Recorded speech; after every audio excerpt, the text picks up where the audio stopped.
ever wanted to make something in the real world move, light up, or react just by writing a bit of code? Well, that's exactly what we're going to do right now. In just a few minutes, we are going to take this little blue board, write our very first program, and bring it to life. We're going from zero to a blinking light. So here's our game plan. First up, we'll get a quick introduction to what this thing even is. Then, we'll check out the software we'll use to talk to it. After that, we'll learn about the two essential functions that form the backbone of every single program. And finally, we'll put it all together and build our first project. Let's do it. Okay, so before we start bossing it around, what exactly are we working with? Let's take a quick look at the brain of the whole operation, the microcontroller. And really, this is the whole magic of it right here. A microcontroller is basically a translator. It takes the digital instructions you type on your computer and turns them into actual physical events in the real world. You know, things like spinning a motor, reading a sensor, or in our case, making a tiny light turn on. Now, you should know that Arduino isn't the only game in town. There's a whole world of these little computers out there, from ones with built-in Wi-Fi like the ESP32 to a full-blown mini computer like the Raspberry Pi. But for getting your feet wet, the Arduino is absolutely king. Why? Because it's super straightforward and the community around it is massive, so help is always easy to find. Okay, so we've got the board, but how do we get our brilliant instructions onto it? For that, we need a special piece of software to act as our command center. And that command center is the Arduino IDE. Honestly, just think of it as your all-in-one workshop. It's the notebook where you write your code, it's the translator that turns your code into a language the Arduino understands, and it's the messenger that sends that program right over the USB cable to the board. Now, here's a really cool thing. Every single Arduino program, they call them sketches, by the way, is built on the exact same two-part structure.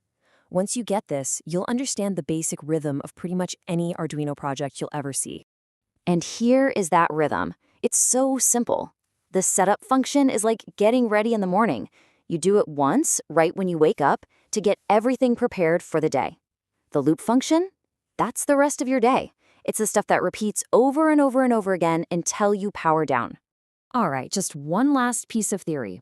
Before we can write instructions, we need a way to remember things. Things like which pin a light is on, or what a sensor is reading.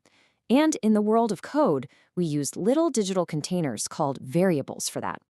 Just like you wouldn't store soup in a colander, your code needs different types of containers for different kinds of data.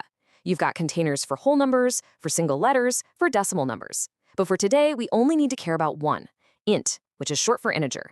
It's perfect for storing simple whole numbers, like the number of the pin we're about to use. And that's it. Theory's over. It is time to put all of this together and actually make something happen. We are going to write the traditional first program for any new piece of electronics, making a light blink on and off.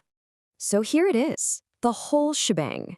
Now, I know it might look like a foreign language right now, but trust me, it's just a handful of simple English commands. Let's walk through it one line at a time. First up, inside our one-time setup function, we have this line, pin mode. All this is doing is telling the Arduino how we're going to use one of its pins. We're saying, hey, pin number 13, we're setting it as an output because we're going to be sending power out of it to control a light.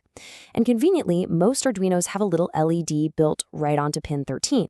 Okay, now we're inside the loop, the part that repeats forever. This command, digital write, is our main action. We're telling pin 13 to go high. And high is just the Arduino's way of saying turn on the power or send out 5 volts. In other words, turn the LED on. Now, if we just turned it on and then immediately off, our eyes wouldn't even be fast enough to see it. So we need to tell the Arduino to just pause. The delay command does exactly that. The number inside is in milliseconds, so a delay of 1000 tells the program to wait for exactly 1 second. After that 1 second wait, it's time to turn the light off. So we use the exact same digital write command, but this time we tell pin 13 to go low.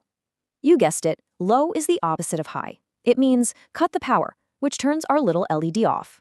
And of course we need another 1 second pause while the light is off, otherwise we'd never see it. So we add another delay 1000.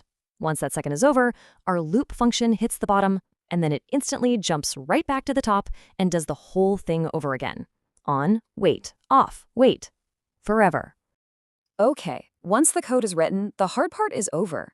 Getting it onto the board is unbelievably easy. You just plug in your Arduino with a USB cable, go to the Tools menu in the software to pick your board and port, and then you hit that little arrow button that means Upload. And that's it. If you followed along, you will see that little LED on your board start to blink. On for a second, off for a second. You did it.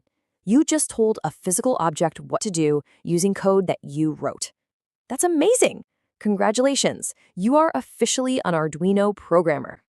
You know, this simple blinking light is so much more than just a party trick. It's the fundamental building block for, well, for everything. If you can turn a light on and off, you can spin a motor, you can open a lock, you can water a plant. This first little step has opened up a massive world of robotics, smart gadgets, and interactive art. So the only question left is, what cool idea are you going to bring to life?